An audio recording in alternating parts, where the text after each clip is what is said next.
Assalamualaikum warahmatullahi wabarakatuh. Saya Febriani Mufidatul Adha dari kelas B NPM 202 101 101 00055.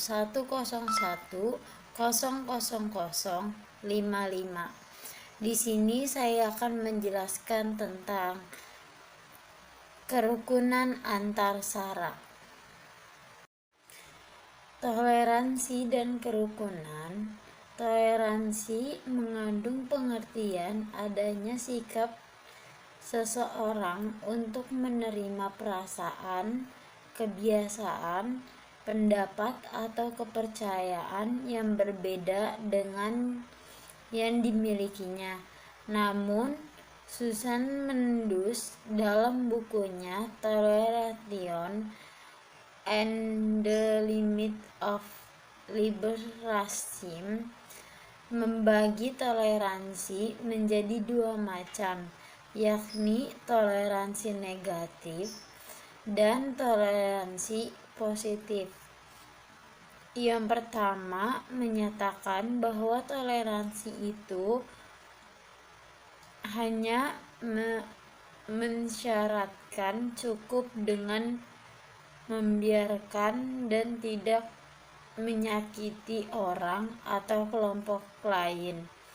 Yang kedua, menyatakan bahwa toleransi itu membutuhkan lebih dari sekedar ini, meliputi juga bantuan dan kerjasama dengan kelompok lain. Konsep toleransi positif inilah yang dikembangkan dalam hubungan sosial di negara ini dengan istilah kerukunan.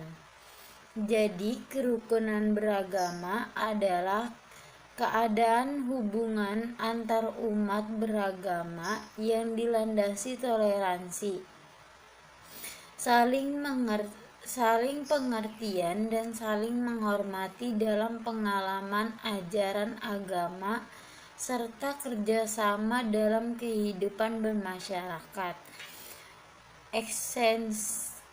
Eksistensi kerukunan ini sangat penting di samping karena merupakan keniscayaan dalam konteks pelindungan hak asasi manusia, juga karena kerukunan ini menjadi prasyarat bagi terwujudnya integritas nasional, dan integrasi ini menjadi prasyarat bagi keberhasilan pembangunan nasional. Pencegahan dan penyelesaian konflik antar agama. Konflik antar umat beragama umumnya tidak murni disebabkan oleh faktor agama, tetapi oleh faktor politik, ekonomi, atau lainnya yang kemudian dikaitkan dengan agama.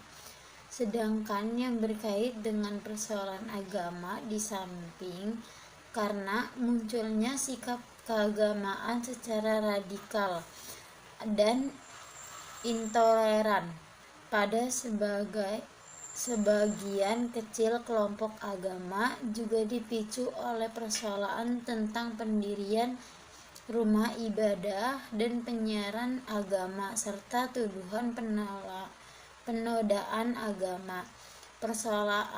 Persoalan pendirian rumah ibadah merupakan faktor yang paling banyak mempengaruhi terjadinya perselisihan atau sikap intoleransi. Memang tahun 2014 toleransi beragama ini berkembang lebih baik dari pada tahun-tahun sebelumnya, tetapi masih ada beberapa peristiwa gangguan atau penghentian pembangunan rumah ibadah yang sudah mendapat izin secara sah.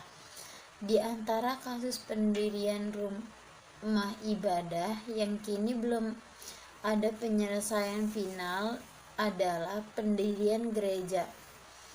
GKI Yasmin di Bogor, pendirian gereja HKBP Philadelphia di Bekasi, dan pendirian Masjid Nur Musafir di Kupang. Sebenarnya perselisihan tentang pendirian rumah ibadah yang bisa diselesaikan secara arif dan damai jauh lebih banyak dibandingkan dengan penyelesaian yang berlarut-larut atau yang kemudian menjadi konflik. Namun, karena persoalan pendirian rumah ibadah ini dikaitkan dengan perlindungan kebebasan agama, maka hal ini pun mendapatkan catatan dari Badan HAM Dunia.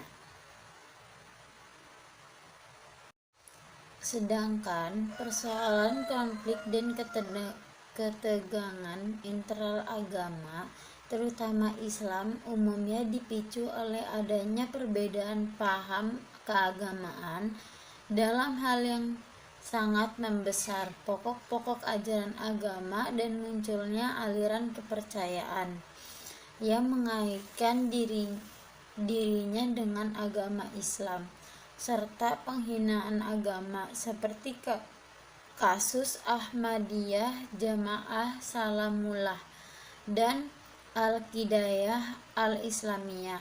Sampai kini masalah Ahmadiyah belum selesai sepenuhnya.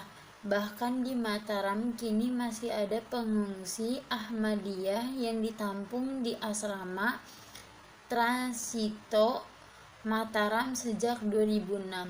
Di samping itu, kasus pembedaan yang berkembang menjadi kekerasan adalah kasus yang menimpa penganut Syariah Sampang yang sejak 2012 sampai kini masih diungsikan di rumah susun Puspo Agro Sidoarjo.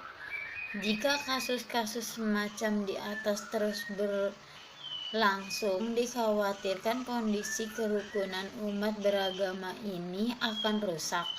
Oleh karena itu, penguatan kerukunan dan toleransi itu perlu terus-menerus dilakukan, terutama melalui sosialisasi pemahaman keagamaan yang moderat dan menekankan kepentingan toleransi dan kedamaian dalam kehidupan masyarakat yang majemuk. Juga perlu dilakukan upaya-upaya penguatan kekuasaan kebangsaan dan integritas nasional yang meliputi sosialisasi Pancasila, Undang-Undang Dasar 1945, NKRI, dan Binekaan. Dan tak kalah pentingnya adalah penguatan kesadaran dan penegakan hukum baik bagi aparatur negara, tokoh politik maupun tokoh agama. Definisi kerukunan umat beragama adalah keadaan hubungan sesama umat beragama yang dilandasi toleransi, saling pengertian, saling menghormati, saling menghargai, kesejahteraan dalam pengalaman ajaran agamanya, dan kerjasama dalam kehidupan bermasyarakat, berbangsa dan bernegara di dalam negara Kesatuan Republik Indonesia berdasarkan Pancasila dan Undang-Undang Dasar Republik Indonesia tahun 1945, Peraturan Bersama Menteri Agama dan Menteri Dalam Negeri Nomor 9 Tahun 2006, Nomor 8 Tahun 2006, Bab 1 Pasal 1. Kerukunan antar umat beragama ini bisa diwujudkan jika ada toleransi, saling memahami, menghormati, menghargai kesejahteraan dalam pengalaman ajaran agamanya masing-masing, dan membangun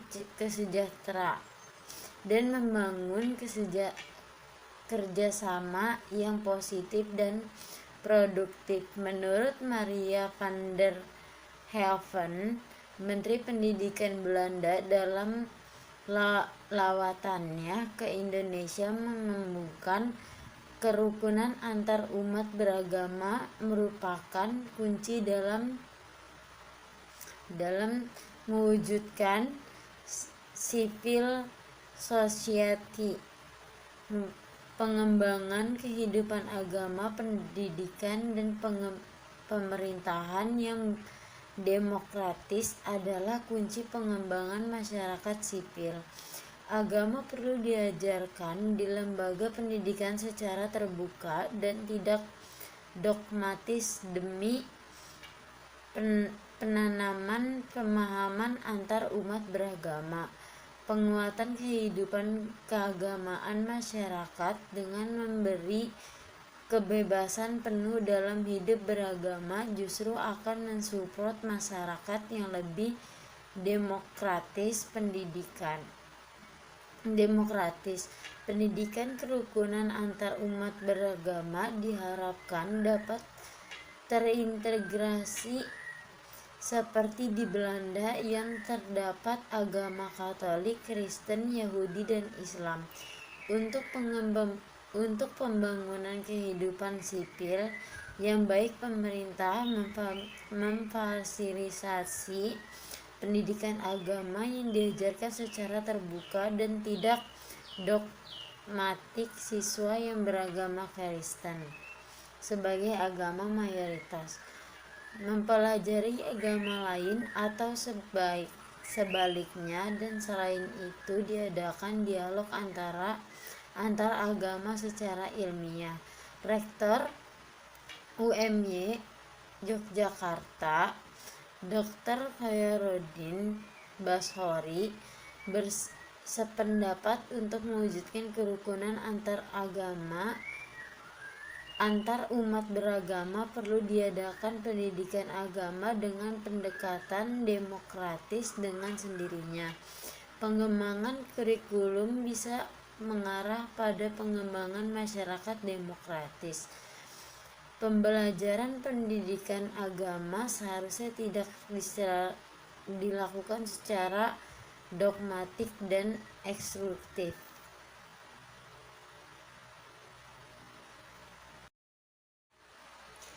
Pengembangan pendidikan, pemerintahan yang demokratis, dan pendidikan agama seharusnya terintegrasi sehingga menjadi hubungan yang harmonis dalam upaya pembangunan masyarakat sipil. Pendidikan agama harus ditanamkan pemahaman tentang karakteristik dan kultur agama yang berbeda-beda. Secara ini dapat meminimalkan munculnya kesalahpahaman antar umat beragama. Pendidikan agama yang terbuka di Belanda dapat ditiru dan diterapkan di Indonesia sehingga bisa meminimalkan konflik SARA dan tercapai kerukunan antar umat beragama. Jadi di sini penyelesaian itu sebenarnya tidak terlalu sulit. Yang terpenting adalah komitmen Pemda atau Pemkot terhadap kerukunan serta adanya mediator yang bisa meyakinkan semua pihak yang terlibat dalam konflik atau perselisihan dengan mengakomodasi aspirasi mereka. Dalam kondisi tertentu memang diperlukan adanya kompensasi bagi pihak-pihak tertentu untuk memudahkan penyelesaian berdasarkan kerangka win-win solution.